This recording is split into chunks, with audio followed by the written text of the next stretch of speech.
Bumbeni maphanda ami ngithembe niyaphile nganza kwethu ngithi ke bafowethu nge17 zika August bafowethu kuyasuka ukushisa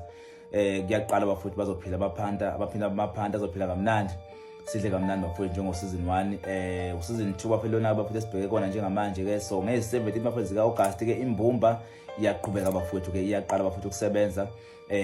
senze bafowethu lokho ke sihlangene ngakho bafowethu so nganza kwethu ke ngicela ke nazi ukuthi ke niyaqelisisa ke bafowethu ukuthi ke i-date ke bafowethu uqala kwimbumba nibeke ekhanda ukuze ke bafowethu ningasali estimeleni bafowethu ningasali bafowethu emuva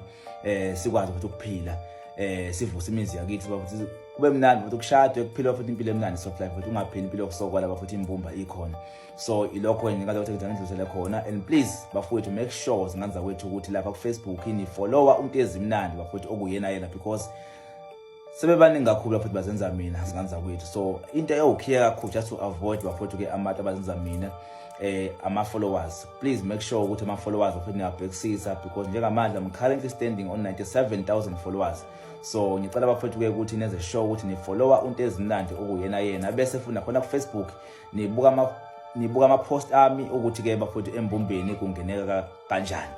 ilokho bafowethu ngithi ke angindlusele khona enganza kwethu ukuze ke ningasali ke bafowethu ke estimeleni enganza kwethu please ngiyacela ukuthi konke ngikushoyo bafowethu nikubeke emakhanda enu ngoba bafowethu